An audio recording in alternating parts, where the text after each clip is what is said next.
Hey mamas, welcome back. And if you're new here, my name is Donna and this is Creative Essential Mama, where we talk about everything homeschooling, homemaking, and a little bit of homesteading along the way. Today's video is all about homeschooling with big age gaps.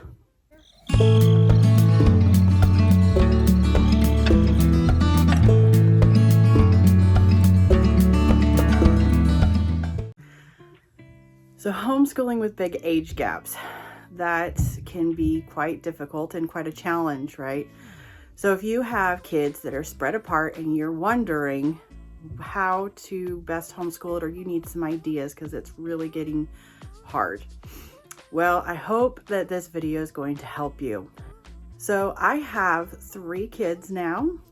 I have 2 boys that are in school and they are 3 years apart. My youngest is my daughter and she's just a little over 1 right now. So we have a toddler and 2 young elementary students. So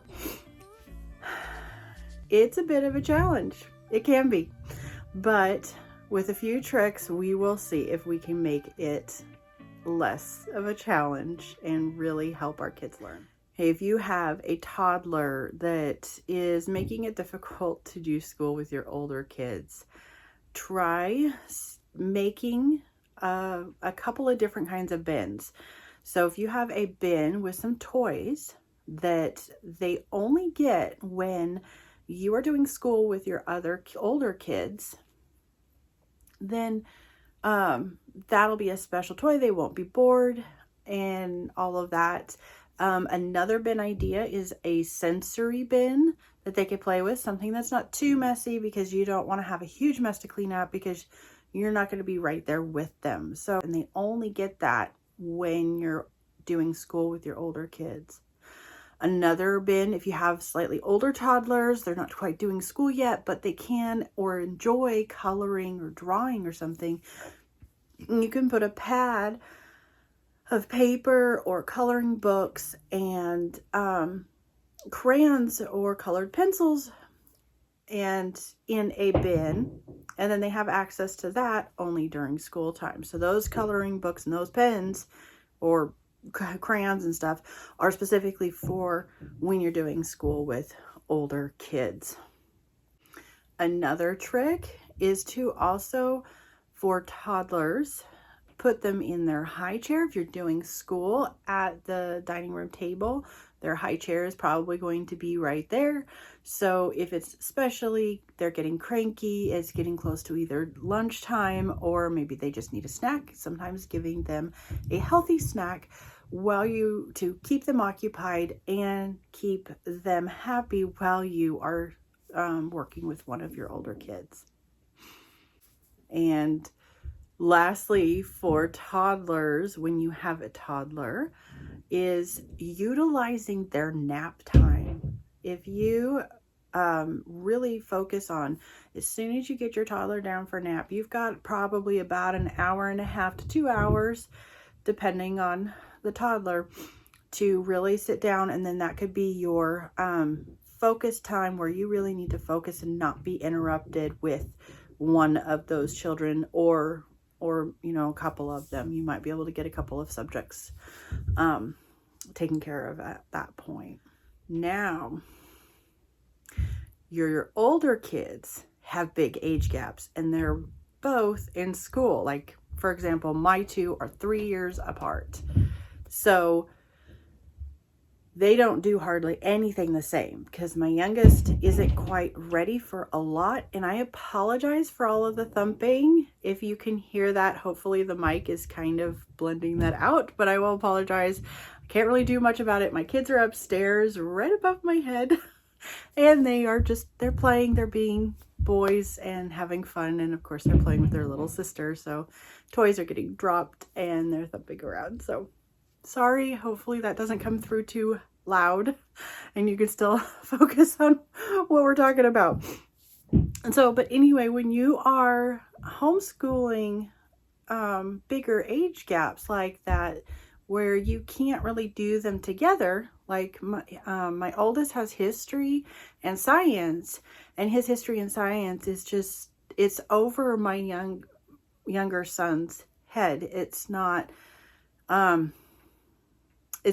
his level to understand. So it's really hard for him to sit there and listen to it because it's kind of boring for him. It doesn't keep him engaged, and there are longer lessons too.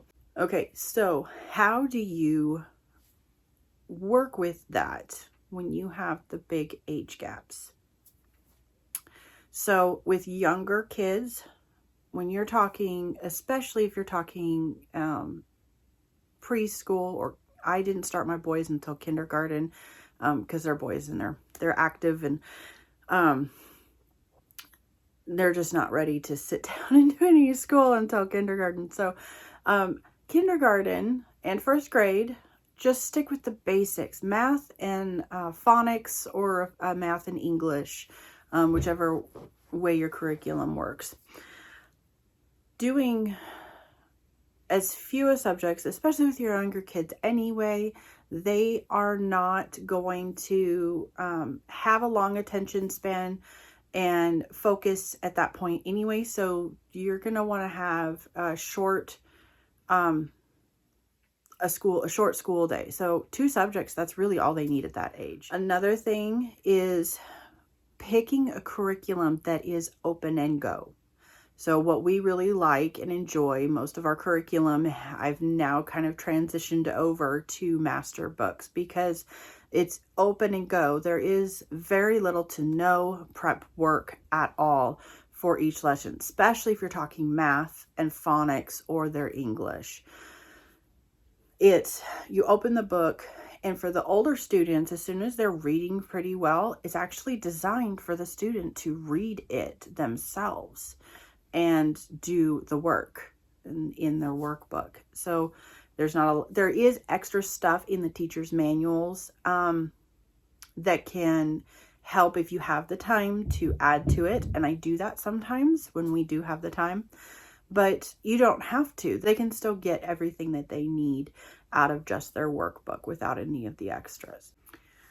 As your kids get older, then yes, you can, of course, and if you find time, you can add more subjects. But if you're getting overwhelmed right now, just cut it back to the minimum. Okay, now you've got your toddler entertained and you've whittled down the subjects that you're trying to get done with, especially your really young kids that are, early elementary kids, down to just the basics. Now what? If you're still struggling at this point, being flexible, having a good routine that your kids are used to, that it flows throughout the day. The kids know what to expect, but you have an off day every once in a while. If your child's just really fighting you, he's not going to learn anything once they're done. So for that, you can do 2 things. One, you're just like, okay, let's close the books for a few minutes. We're going to go for a walk. Bundle up all the kids. It's still winter-ish here. It's technically spring, but we still have a lot of snow on the ground. So anyway, when you live in the far north, spring is a lot later in the year. So bundle the kids up, or, whatever the weather calls for outside. Get all the kids and go for a walk. We have a little bit of property, plus we live on a nice, really long private road. So we can either walk around the property, do a good, loop around the property, or we could walk down our road. Pick a safe place to go for a walk with kids. They love it. If you live in town and you have a park close by, go walk down to the park or drive down to the park. Let the kids run off some energy. That'll help them get their blood flowing, and that actually helps their brain think better. So take a break if you need to take a break. And if it's just not going well, you can't go outside, you can have them do something physically active in the house. If you've got bad weather outside, it's raining or it's too hot or snowing or whatever the weather is there, have them do something inside. Maybe that's when you're going to do exercises. Get them active. One thing I have found helpful to give my son a break when he was just not, he couldn't focus, was we did head, shoulders, knees, and toes. And I made it a game. Made it fun. And he would try to keep up with me. So I would go really, really slow. I would go really, really fast. And of course I would go normal and just jump all over the place. And sometimes I would go all the different speeds in the same song. He would just be giggling and laughing this whole time. He thought it was hilarious. And the whole time he's trying to keep up, like making sure he was going slow, head, shoulders, knees, and toes, or really fast. And it worked for him. So if we couldn't get outside, or I just needed, 2 or 3 minutes for him to get his blood circulation going, to wake up his brain, then we would do head, shoulders, knees, and toes. Another thing you could do is have him do jumping jacks, compete with jumping jacks, see who can do as many jumping jacks or more jumping jacks. Push-ups are also another option, although I will say that for some kids that will probably feel like a punishment. So just keep that in mind. If they think it's fun, then do it. If they see it as a punishment, you don't want to do that now when you're trying to get their spirits up and get their happy moods going, so to speak. Now, say you needed more than just a little break. Say you went on a walk, you came back, and they're still done. The walk didn't quite help or whatever, and it's just not going well. Just take the rest of the day off. And if you're having to really fight for a few days, take the rest of the week off. Okay, do something else. Do something that seems like it's playing, but is still learning. Like, what kind of learning games do you have that the kids love to play, that you can incorporate some math skills and some spelling skills? I mean, if you've got like Scrabble Junior for maybe it'd probably have to be what, 4th, 5th graders, 6th graders. But find games. Have a stack of games that are for those days. They don't play with them all the time, because otherwise they aren't going to be special. Play with them on those days where it's just not, they don't have the energy. Change it up. So being flexible will help you mitigate these more difficult days. And sometimes one child will be doing great in school and then the other one's having a difficult day. So being flexible to change things up last minute throughout the day and throughout your week. Like I said, utilizing the different schedule for like nap times and stuff. For a while there, that was the only time I could do school at all. My daughter was too, for lack of a better word, she was too needy at the time. She wanted to be held or, interacted with every moment she was awake. That made it very difficult to do school because she would not just let me teach the boys. She was constantly fussing and constantly interrupting. So for a time there, I could only do school while she was down for her nap. So we just made it work. We just did school while she was down for her nap. Next, I want you to pray. Pray every day. God is always there to help us. All we have to do is ask. Asking for wisdom on how to handle our particular situation will greatly help us.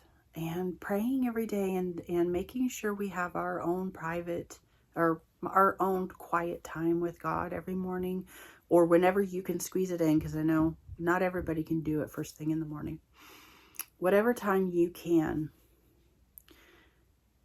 God will be there. He's always faithful. Just pray and ask for his help. He'll give you the wisdom on how to handle your situation with your kids. Because remember, God made you special. He made your kids each special, and he gave your kids to you. not your sister, your cousin, or the neighbor. You are the perfect mom for these kids. So don't forget that.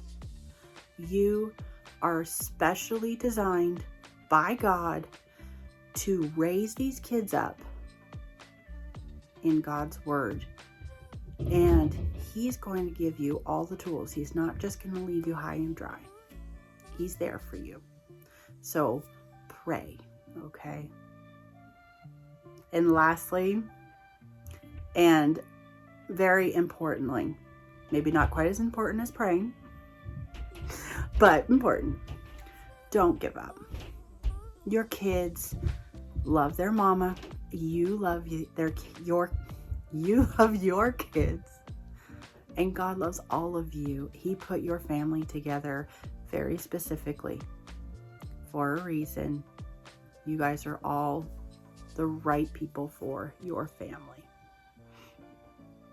God's design is perfect. Yes, we live in a fallen world, but His design is perfect. So don't forget that. Don't give up. Pray. One last thing before we go, I'm going to close this up, is have you had success with any of these things that I've mentioned here, or maybe something I haven't thought of, haven't tried? Put those down in the comments below. I want to see what you guys have tried and had success with. It may not only be able to help me, but it could also help someone else. If you feel that this is good content that you are interested in, please consider subscribing and like the video. That's it for this video, guys. Thanks for watching. We'll see you on the next one. Bye-bye.